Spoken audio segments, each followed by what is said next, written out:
2, 3.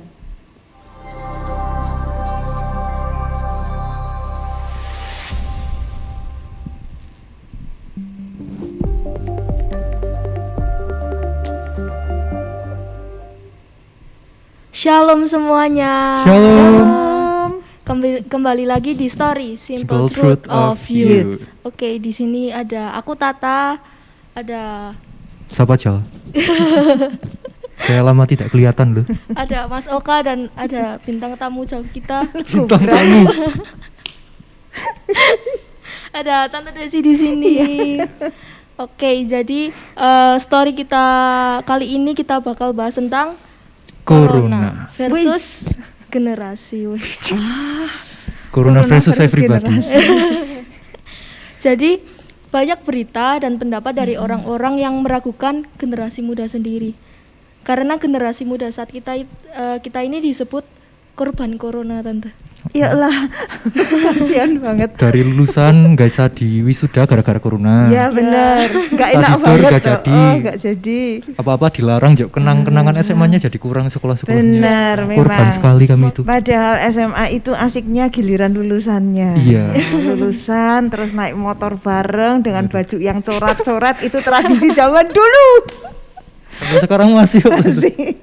Maka dari itu kita disebut korban corona. Korban corona. Dan banyak pertanyaan di luar sana yang menanyakan apakah kita bisa sukses dalam hidup kita atau dalam membangun bangsa ini gitu. Dalam keadaan corona. Ya, dalam keadaan corona karena kita belajar aja online, apa-apa online gitu. Oh ya, aku nangkep. Jadi tunggu. Maksudnya itu karena kita belajarnya online, ilmunya juga nggak dapet banget kan? Iya. Oh gitu. Jadi terus maksudnya intinya ngatain kita nggak pintar gitu ya? Iya. Secara halus tentu. Enggak sih, bukan kita nggak pintar. Cuman memang ya kalau belajar online dengan belajar tatap muka memang beda sih ya. Iya. Terus maksudnya kredibilitas anak-anak SMP SMA yang sekolah begini zaman COVID ini diragukan gitu. Sangat diragukan. Pengalamannya cerita dulu dong. Oh. Kalian sendiri ragu nggak dengan kalian? Maksudnya dengan cara pembelajaran kalian kayak begini, puas nggak? Satisfy apa enggak? Nek aku dulu ya, kan aku udah baru aja lulus nih Tante. Selamat toh Kak. Saya tetap lulus walau corona. Jadi kan saya tuh cuma gimana? Sekolah SMA tuh mah setahun setengah hitungannya. Dari kelas 11, kelas semester 2 itu udah mulai corona.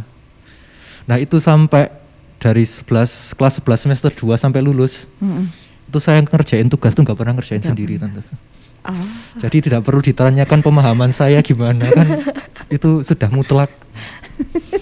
Maafkan saya kalau Terus maksudnya Oka sendiri, sekali-sekali aku jadi host. Aduh. boleh Tante.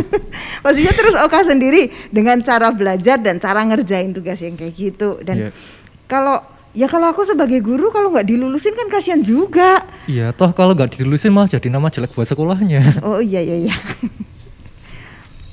Buat Oka sendiri, menurut kamu nih, dengan apa yang kamu alami sekarang ini, masa depan cerah nggak? Masih bisa cerah. Bisa lah. Bagus dong. Walaupun entah masalahnya puas apa enggak dengan cara belajarnya, iya. tetapi sebetulnya tetap masih bisa kan? Masih bisa. Kalau Tata? Kalau Tata corona mulai Tata kelas 9 lulus dan sekarang udah SMA. Bahkan kelas 2 masih online. Dan Tata itu tipikal orang kalau belajar itu harus diterangin secara langsung. Jadi kalau misal cuma dikasih materi, apalagi matematika, Tata nggak paham banget. Jadi kemarin tes pun, maaf kalau ada guru yang lihat, kemarin tes pun matematika Tata tanya temen. Jadi tugas-tugas tes itu bener-bener nggak. Wah. Oke, beda Tata beda aku. Kalau Tata harus tatap muka. Ya, kalau nggak tatap muka nggak mudeng. Aku tatap muka aja nggak mudeng. Tak temeni kok tentunya itu. Dengan apa namanya, dengan cara belajarnya Tata kayak gini, Tata sendiri puas apa enggak? Jujur kurang puas. Kurang puas ya. Oke. Tapi saya setuju dengan apa yang tadi Oka bilang ya, walaupun memang kita, dan aku percaya juga Tata juga punya pemikiran seperti itu sih. Walaupun kita di tengah keterbatasan kayak begini kan, kita sendiri juga mungkin gak puas dengan kinerja kita ya. Kita gak puas dengan cara belajar kita, cara kita ngerjain tugas ya, yang dikit-dikit tanya sama Google. Mungkin kita emang gak puas, tapi saya percaya kalau toh saya tanya sama Tata juga, menurut Tata masa depanmu suram apa cerah? Masih cerah. Iya tetap cerah, benar kan? Iya. So, jadi kalau misalnya ada yang bilang generasi era corona ini adalah generasi yang diragukan kemampuannya, itu sebetulnya orang tua saya pernah mengalami. Itu generasi tahun 65 ketika pemberontakan G30S. Nah, itu juga terjadi yang namanya pergeseran kurikulum, sekolah terus libur juga. Selama beberapa bulan, berapa bulannya saya kurang paham. Cuman waktu itu karena memang gejolak ya, jadi soal politik kan, dan itu begitu bergejolak sampai kampus pun ditutup dan hasilnya ya seperti itu. Terus masuk di era saya. Era saya sih sebenarnya nggak ada masalah. Tapi waktu itu kebetulan kampus tempat saya kuliah juga lagi bergolak. Jadi ada demo, hampir tiap hari demo. Saya sih seneng karena jadi jam gak kosong kuliah. Contoh jelek ya. Dan akibatnya saya salah seorang yang lulus tanpa skripsi. Ya. Jadi era saya waktu itu mahasiswa tahun angkatan 93 itu lulus tanpa skripsi. Kenapa ya? Karena udah gejolak kayak gitu. Jadi guru-gurunya juga selama 1 semester lebih nggak ada pelajaran. Dan giliran, padahal itu kan yang namanya waktu wisuda kan nggak bisa mundur lagi. Karena kampus yang tempat saya kuliah itu sekali mau wisuda itu 1.000 orang. Jadi kalau diundur numpuk di berlipat-lipat ya. Jadi ya tetap wisuda tetap harus dilaksanakan. Akibatnya untuk yang fakultas saya itu skripsi diganti, kita bikin 3 makalah besar. Tapi terus tanpa ujian. Langsungan gitu Tante. Langsungan. Jadi ya di satu sisi juga teman-teman mereka bilang sama saya, kasihan kamu nggak ngerasain deg-degannya ujian skripsi. Ya. Dan di satu sisi terus saya juga ketika waktu masuk S2 bikin tesis, wah di situ sulit. Karena saya kan nggak punya pengalaman bikin skripsi gitu loh. Sekarang S2 harus bikin tesis, wah itu memang kesulitan di situ. Jadi sebetulnya entah karena COVID atau bukan COVID, sebetulnya banyak kok gejolak-gejolak ya. Gangguan benar. Jadi bukan hanya COVID aja. Dan kalau memang kita sendiri, mungkin kita sendiri ya yang meragukan diri kita ya. Iya sih. Sampai karena kita itu nggak puas kan, kita nggak puas kok sekolahnya kok begini ya, kok ilmunya yang saya dapat kok cuman segini ya, dan kita memang meragukan kemampuan kita, dan di situ terus lantas timbul tanda tanya ya, masuknya ke pertanyaan tadi, masa depan sukses apa enggak? Iya. Masa depan sukses apa enggak? Ya sukses apa enggak? Tetap sukses lah, walaupun kalau kita mau jujur nih ya, ketika kita lihat, karena sekarang dengan segala keterbatasan ini, terus saya jadi tidak punya kemampuan seperti mereka-mereka yang dulu sekolahnya full. Nah gitu ya. Padahal belum tentu juga loh. Karena bukan setelah sih. Kalau misalnya kita mikirnya gini, ini kan kita nggak tahu COVID sampai berapa lama kan. Bisa jadi 3 tahun ke depan siapa tahu masih ada. Dan kita kan nggak tahu. Dan mau nggak mau kalau memang itu masih jangka waktu lama, mau nggak mau sistem pembelajaran juga harus dirubah dong. Nggak bisa model kayak begini terus. Kurikulum harus bergeser, harus berubah. Dan cara berpikir orang pun juga harus berubah.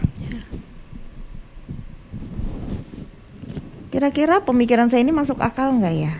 Jadi sebetulnya jauh ke depan Tuhan itu sudah merancangkan ada satu masa di mana masa itu masa yang sangat berbeda dengan sekarang. Dan supaya masa itu sukses bisa terlaksana, orang-orangnya itu harus punya cara berpikir yang berbeda dengan sekarang. Berevolusi. Betul. Dan salah satu caranya bagaimana supaya orang-orang itu tadi kayak Oka bilang punya revolusi pikiran, perubahan adalah dengan COVID ini. Menurut saya, tapi itu pemikiran aku loh. Tapi ya masuk akal loh Tante. Iya makanya. Soalnya kita kan manusia kan kita cuma ngejalanin aja kan. Toh kalau dengar cerita orang tua kakak nenek tuh tiap generasi tuh punya suatu hal yang membentuk generasi itu sendiri jadi khas. Betul. Ya enggak tuh? Iya sih. Benar. Memang iya sih. Dan tiap generasi itu juga ada plus minusnya ya. Iya. Jadi misalnya kayak dulu tuh waktu generasi sebelum Budi Utomo, mundurnya jauh tua banget. sekali. Jo ketahuan umurnya itu tuh berapa? Ini untung pakai masker. Kalau nggak pakai masker kelihatan ada jenggotan panjang. Gimana tuh Tante Budi Utomo? Budi Utomo itu kan maksudnya sebelum Budi Utomo kan berdasar catatan sejarah itu kan bangsa Indonesia itu kan punya semangat juang yang tinggi, terus menerus perang, tapi nggak ada persatuan, nggak ada diplomasi. Ya, jadi itu di era itu, generasi itu. Kemudian lahir generasi yang di bawahnya yaitu generasi Budi Utomo. Perjuangan itu sudah dilakukan dengan berbeda sekali, ya, pakai yang namanya intelektual, diplomasi. Tapi kita nggak bisa bilang, wah generasi yang ini lebih bagus, jadi generasi yang dulu nggak berguna, nggak bisa. Setiap generasi itu punya warnanya sendiri, dan setiap generasi itu sudah sesuai dengan apa yang Tuhan rencanakan. Termasuk ketika kita ini, ya kita generasi jebolan COVID, alumnus COVID. Maksudnya kita hidup ya di era-era ketika COVID ini lahir. Ya. Udah nengok belum kelahirannya COVID? Belum sih. Kembali nih Tante. Yuk.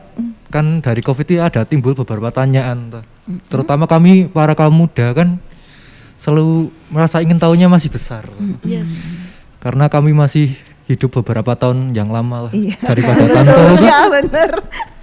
Maaf loh. Gak apa-apa sih. Terus buat pertanyaan pertama apa tuh?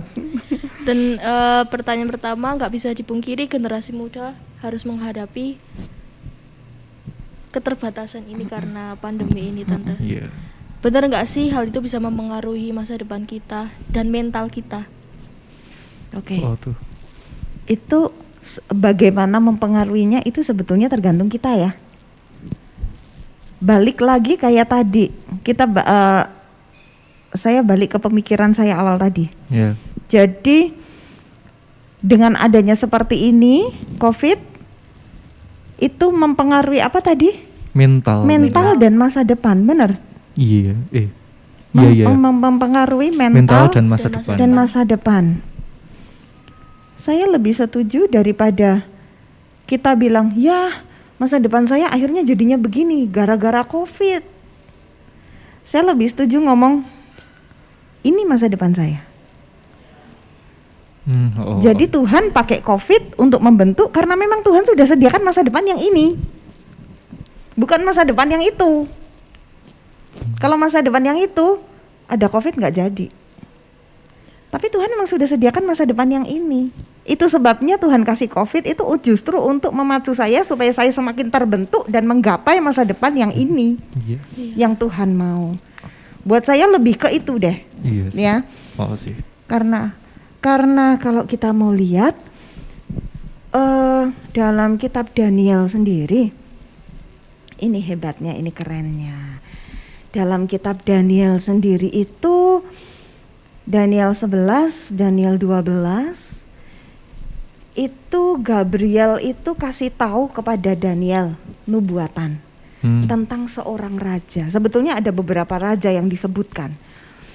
Dan hebatnya lagi, raja itu nubuatan ini dinyatakan kira-kira 400 tahun lebih setelah Daniel. Setelah Daniel mati. Jadi itu kan Gabriel kan dia kasih nubuatan itu sebetulnya ada kurun waktunya masing-masing. Karena itu ada beberapa nubuatan.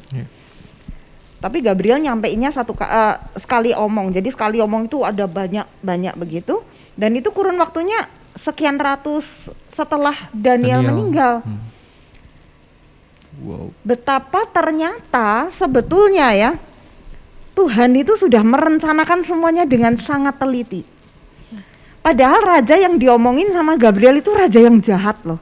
Dia raja yang akan membuat bangsa Yahudi itu tersiksa sekali.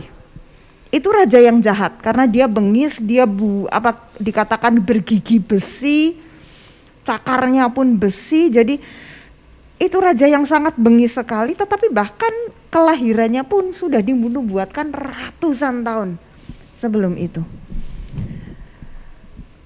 Yesus juga ketika dia lahir, nubuatannya itu 600 tahun sebelumnya. Dan sesungguhnya kalau kita pahami hal ini, 1, 2, 3 orang ini pun sesungguhnya kelahirannya sudah direncanakan ratusan tahun, bahkan ribuan tahun. Sudah dibuat alurnya ya. Betul. Efesus 1 ayat 4 itu mengatakan kita ini sudah dipilih sebelum dunia dijadikan. Jadi seandainya kita pahami, kita percaya firman, kita ingat itu, kita itu lebih enak ngejalanin hidup loh. Enggak pusing dengan COVID. Hal-hal yang terjadi sekarang ini. Betul. Kita tetap teguh kalau kita beriman sama firman Tuhan, sebab kita tahu semuanya itu sudah ada dalam sudah ada dalam rencananya Tuhan.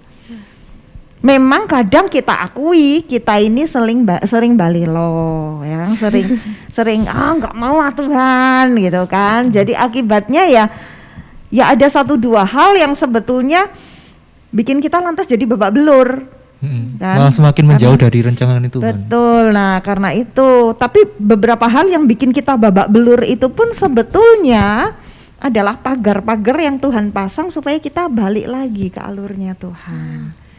Jadi kalau kita memang benar-benar pegang firman, kita benar-benar percaya sama firman, ngejalani hidup itu enteng banget ya. Walaupun di tengah kesulitannya juga gila-gilaan.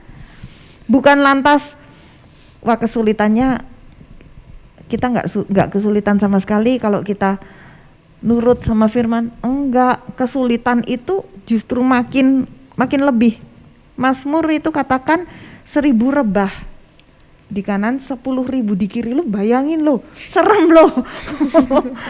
Itu yang angkat mayatnya sampai pegel itu. Tuh, itu padahal belum sampai 1000. Tapi itu maksudnya kiasan sih, nggak usah dihitung 1000 bener, capek. Itu kan makanya tantangan yang dihadapi itu ngeri gitu loh. Yang sini 1000 rebah, yang sini 10.000 rebah. Tetapi itu tidak akan menimpamu, kan firman Tuhan janjinya begitu. Dan itu walaupun saya percaya, walaupun itu tidak menimpa kita, tapi ngelihat 10.000 orang geletak itu itu syok loh. Kena di mental sih. Bener. Tapi ya sekali lagi Tuhan tetap berikan perlindungannya yang istimewa. Ya, Tuhan tetap punya rencana yang ajaib. Amin. Itu sebabnya setiap kita ngejalanin hidup, kita percaya Tuhan sudah punya masa depan untuk kita. Ya. Yes. Tuhan sebetulnya sudah menyediakan satu zaman yang istimewa untuk para alumnus COVID. Sorry kalau omongan saya ini salah, sorry ya. Mungkin istilahnya nggak enak banget. Maksudnya untuk kita-kita yang hidup di era COVID ini loh. Untuk kita-kita yang mau nggak mau work from home. Untuk kita-kita yang mau nggak mau belajarnya juga, nah itu dari rumah.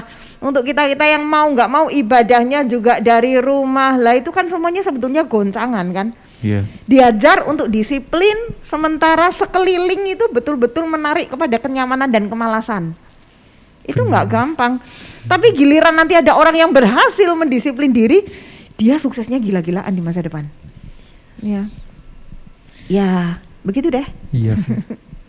Kayak benar-benar profesionalitas seseorang dalam menghadapi zaman tuh terbukti dari Desi loh. Hah? Maksudnya? Kan udah tua atau tante, berarti banyak zamannya udah dilalui. Oke, Jo. Ini lanjut ke pertanyaan kedua.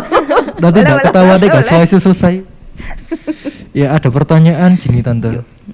Ini persoalannya ya. Karena kondisi hari-hari ini dunia meremehkan generasi muda. Kami para alumnus Corona.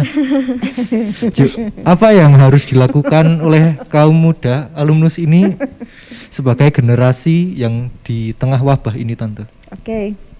Agar tidak dianggap remeh atau membuat mental kita semakin kuat. Gitu. Sederhana aja, nggak usah diurusin omongan kayak gitu. Sederhana kan? Balik lagi percaya untuk setiap generasi Tuhan punya panggilannya masing-masing. Amen. Ya, itu sebabnya dalam Kejadian 6 tentang Nuh, Alkitab mencatat Nuh adalah orang yang benar sejamannya. Kita harus ingat itu. Tuhan tidak pernah mengukur Nuh untuk benar di zamannya Musa, enggak. Tuhan mengukur Nuh benar apa enggak ya di zamannya itu. Jadi ketika kita ini memang lagi ada nih di zaman COVID, ya Tuhan melihat kebenaran kita, maksudnya kita ini diukur benar apa enggak, ya dibandingkan dengan sesama kita pada era kita ini, bukan lantas dibandingin dengan para leluhur. Enggak, zamannya beda. Itu kita kudu ngerti ya. Jadi Tuhan itu memang menilai benar atau tidaknya itu berdasar dari sejamannya. Kalau gitu, kalau misalnya Musa dia hidup di zaman sekarang, dia bisa jadi orang yang nggak benar, bisa. Oh sih.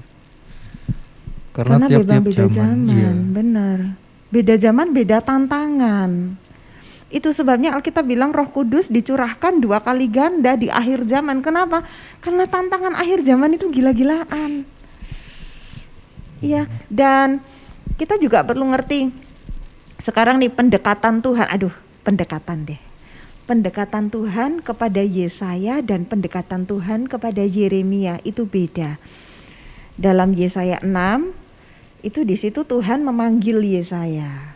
Jadi Tuhan itu menampakkan diri di bait sucinya, dan Yesaya melihat penglihatan itu dia tersungkur. Dia bilang, "Waduh, aku ini orang yang najis bibir. Dan aku tinggal di tengah-tengah bangsa yang najis bibir." Terus salah satu malaikat yang ada dalam penglihatan itu dia mengambil perbaraan dari ngambil dupa gitu ya. Terus disentuhkan ke mulut Yesaya dan malaikat itu bilang, "Lihat, sekarang mulutmu sudah enggak najis lagi. Mulutmu sudah suci." Terus habis itu kedengaran suara, "Siapakah yang akan aku utus?" Yesaya bilang, "Ini aku, utuslah aku." Terus Tuhan bilang, "Ya udah, sekarang kamu pergi." Dikasih tugas sama Tuhan. Kepada Yeremia beda. Kepada Yeremia Tuhan gak nawarin siapa yang akan aku utus, karena dia tahu Yeremia bakal nolak. Sementara kepada Yeremia Tuhan ngomongnya gini, "Sebelum engkau lahir aku sudah kenal engkau. Ketika engkau di dalam rahim ibumu aku sudah menguduskan engkau. Aku memilih engkau menjadi nabi bagi bangsa-bangsa." Jawab Yeremia apa? "Jangan saya dong Tuhan." Belum siap mental itu. Terus Tuhan ngomong, nah itu juga sama, bibir Yeremia itu disentuh sama Tuhan, sama seperti bibir Yesaya. Jadi dua-duanya ini kan jadi nabi. Tuhan meletakkan perkataannya ke dalam lidah bibir mereka.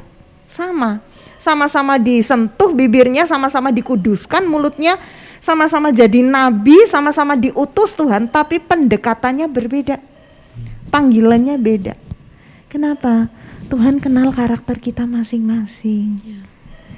Jadi kalau ada orang yang meragukan kredibilitas kita, kemampuan kita, "Alah, lulusan zaman corona itu sekolahnya ecek-ecek." Enggak masalah.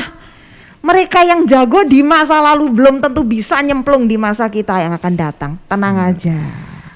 Setiap kita itu punya areanya masing-masing yang ditentukan Tuhan, dan setiap kita juga punya masa depannya masing-masing. Tuhan sudah sediakan semua itu.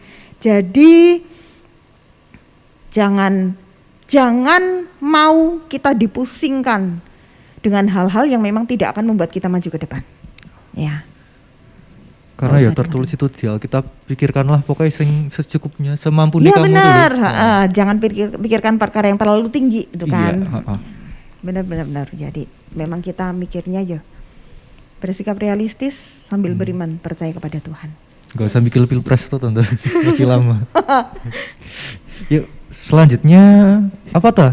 Selanjutnya ada kemungkinan karena cap remeh tersebut membuat generasi ini menjadikan itu jadi identitas dan akhirnya itu kita minder.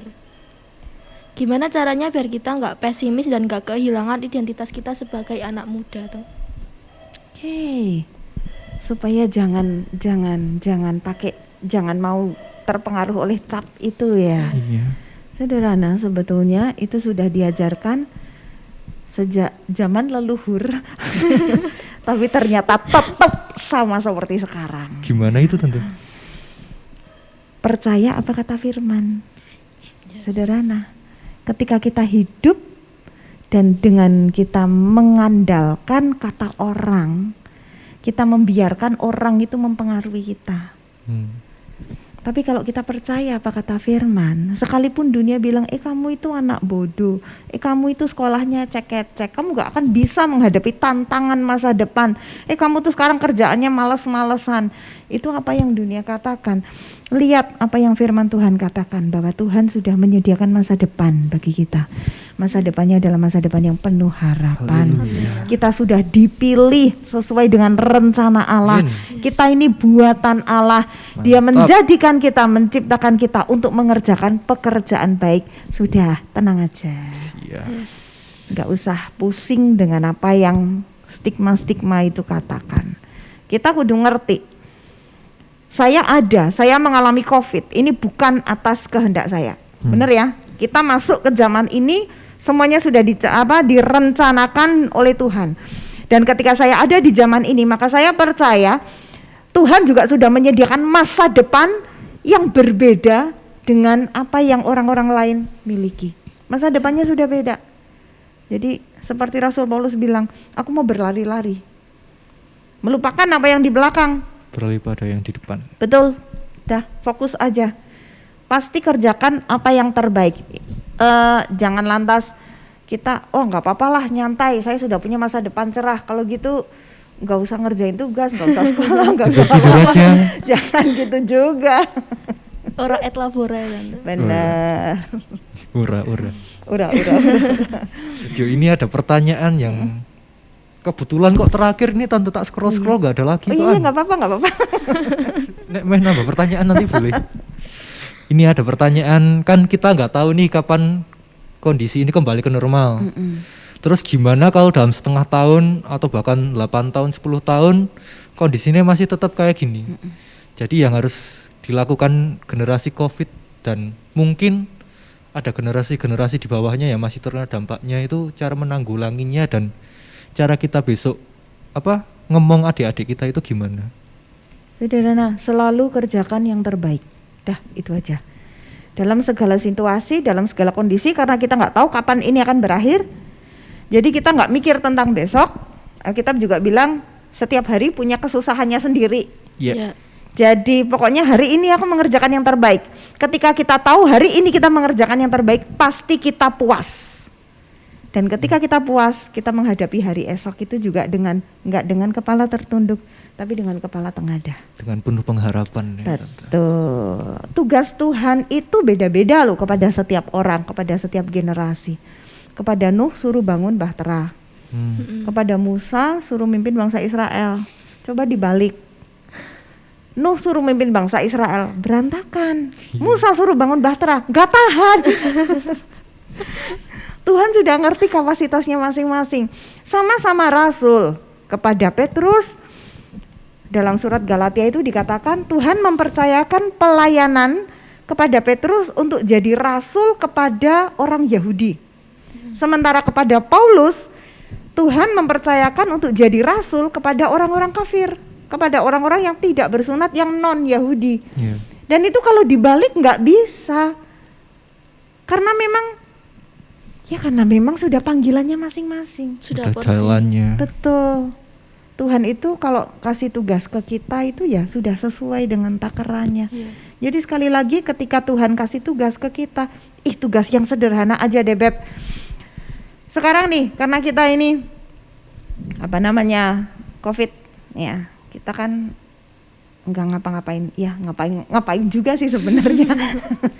Tapi kelihatannya kan enggak ngapa-ngapain. Beb, belajar dari hal sederhana. Apa toh? Bangun tidur rapiin tempat tidur, bangun tidur bantu cuci piring, nyapu kamar, cuci pakaian, nyapu kamar. Nah yang giliran kayak gitu nggak usah nunggu disuruh, nggak usah nunggu mama teriak-teriak, woi bantuin anak sekarang ya kerjanya malas. Udah nggak usah tunggu mama teriak-teriak, giliran kita tahu ada yang kotor nggak usah nunggu gitu loh. Dan kalau kita cuci piring kita di situ ada yang kotor, ya udah sekalian dicuci. Percaya apa enggak? Itu yang namanya didikan. Itu hal semacam itu, didikan ketika kita nggak bisa tatap muka. Itu kan soal ilmu. Yeah. Ilmu pengetahuan. Yeah. Tetapi didikan karakter itu justru dari yaitu bak cuci piring, hal-hal yang sapu, di sekitar kita, betul. Dekat. Dan itu memang terjadi. Lihat contoh-contoh di Alkitab. Mereka yang berhasil adalah mereka yang tetap melakukan yang terbaik tanpa nunggu diperintah ya. Dalam masa-masa sukar. Ketika Ishak kemarau, kelaparan, tapi dia tetap menabur. Itu kan gak ada yang teriak-teriak, "Weh Ishak nabur dong, dasar anak pemalas." Enggak. Dia nabur, walaupun sekeliling gak dukung. Hasilnya dia tambah kaya, makin kaya sekali. Yusuf, dia dulunya jebolan anak papi. Jebolan. Tapi perhatikan, maklum orang tua mah udah tua. Tapi perhatikan dimanapun Yusuf berada, dia selalu mengerjakan yang terbaik. Jadi dia dijual pun, jadi budak pun naik pangkat. Karena apa? Dia ngerjakan yang terbaik. Dari ladang masuk ke rumah Potifar, dari rumah Potifar kemudian walaupun masuk ke penjara, lulus dari penjara langsung jadi orang nomor 2. Itu gila banget. Gokil. Tapi memang semua orang yang mengerjakan yang terbaik, bahasa saya mengutip apa yang Yesus katakan, prinsip 2 mil. Kalau orang menyuruh kamu berjalan 1 mil, berjalanlah 2 mil. Jadi kalau orang suruh ngerjain, ini loh kamu kerjain begini, jangan cuma kerjain ini dengan rapi, dengan baik. Kalau perlu diintip deh halaman berikutnya, bisa nggak sih saya kerjainnya.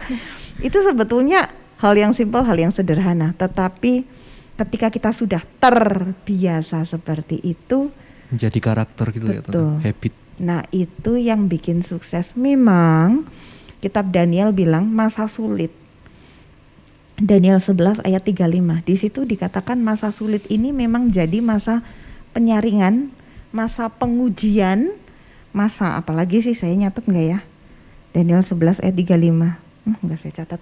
Pokoknya ada pengujian, penyaringan, seleksi lah. Jadi masa-masa sulit itu adalah masa-masa seleksi. Ketika kita benar-benar berpegang pada firman dan kita percaya kita punya masa depan yang indah karena memang Tuhan sudah sediakan sebetulnya. Dan kita tahu kita ini diciptakan untuk melakukan kehendak Allah, kita berlari ke arah masa depan, kita mengerjakan yang terbaik, goal pasti berhasil. Amin. That's all. Itu aja deh. Siap. Ini tante kan udah di penghujung nih. Pesan-pesan moral buat anak-anak muda sekarang yang mungkin merasa insecure atau frustasi lah kok. Hari-hari gini-gini aja lemes-lemes aja, nggak ada kebangkitan ekonomi, nggak ada kebangkitan apa-apa, ada yang melosot aja. Kata-kata emas dari tante apa? Ejin. Quotes. Uts. Aku tak emasnya mau berapa karat? Oke. Buat anak-anak aja deh ya, aku manggilnya anak-anak ya, anak-anak muda. Ya, para penerus generasi yang akan datang. Apalagi sih dengerin orang tua bicara, dengerin. Iya mama. Belajar ngucap syukur ya. Sebab kita tidak bisa menanti keadaan untuk berubah. Ada satu quotes yang tiba-tiba saya ingat, kalimatnya itu kira-kira bunyinya kayak gini. Engkau tidak akan menghentikan laju mobilmu hanya karena ada serangga menabrak kaca mobilmu. Dan itu benar. Ketika ada serangga plak ke kaca mobil, kita kan gak berhenti. Aduh ya ampun, gimana ini ada serangga. Waduh, mobil saya gak bisa jalan maju. Ada serangga di depan. Apa yang harus saya lakukan? Waduh, bagaimana? Kita kan gak seperti itu. Ketika ada serangga nabrak, ya udah terus saja. Jangankan serangga, ayam lewat juga ditabrak. Enggak. Itu cuman quotes. Jadi semua kesulitan itu tergantung. Oh iya, saya tadi juga baca. Masalah sebenarnya bukan masalah sih. Enggak ada masalah dengan si masalah. Kadang yang jadi masalah itu justru orangnya, justru kitanya. Bagaimana cara kita memandang masalah itu. Jadi semua kesulitan yang ada itu kita mau menganggap itu sebagai masalah besar atau kita menganggapnya hanya sebagai serangga. Tergantung cara kita menyikapi sendiri ya, Tante. Kalau kita memandangnya kesulitan ini sampai kapan kesulitan seperti ini? Ya nggak masalah, saya juga pokoknya mau tetap kerja maju. Habis kita nggak kerja juga kita tetap hidup kan? Iya. Ya udah. Lakukan aja yang terbaik. Toh yang menikmati kan kita sendiri. Jadi terus aja maju, ngucap syukur aja deh. Jangan penuh dengan keluh kesah. Do the best ya Tante. Betul, kerjakan yang terbaik. Soalnya ini justru generasi yang luar biasa loh. Generasi era Covid ini generasi yang luar biasa. Hati-hati, sebab ini generasi yang sangat digital, sangat medsos, sangat membuka dunia dimudahkan sekali. Ya benar, hanya dengan satu sentuhan tetapi bisa putus hubungan dengan orang-orang di rumah. Nah ini kan, jadi hati-hati ya. Sebab masa depan kita akan memasuki era yang lebih ekstrim lagi. 2 Timotius 3 katakan, mulai gak hormat sama orang tua, mulai garang, mulai gak bisa disentuh. Nah itu salah satu pembentukannya juga lewat Covid ini. Jadi be careful. Kita sukses atau enggak itu juga mulai dari bagaimana cara kita menyikapinya. Ya. Oke, kata-kata emasnya panjang banget. Enggak apa-apa Tante. Ya, berarti udah Tante itu aja. Udah. Menambah. Ora. Ya, jadi gitu teman-teman. Episode apa toh? Corona generasi versus Corona ya? Generasi. Iya, itu. Jadi buat kesimpulannya kalau aku pribadi, maaf loh Tante ini masker nganggo saya berbicara.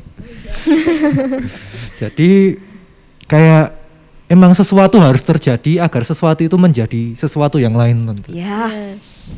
Mungkin Corona harus terjadi buat mendidik mental kita masing-masing, memberi soft skill baru mungkin. Kan banyak ada yang ikut kursus-kursus di zaman Corona ini itu buat skill baru. Dan itu membuat martabat manusia kan katanya lebih tinggi dengan ilmu yang dia dapatkan. Ya.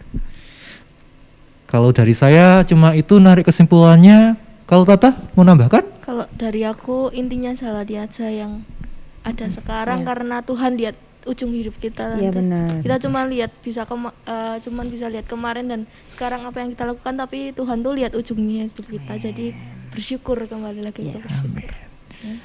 Ya, sekian teman-teman episode Youth Siloh kali ini. Ya, story namanya saya lupa. Simple Truth of Youth. Jangan lupa like, share, dan komen. Subscribe. Boleh usul-usul.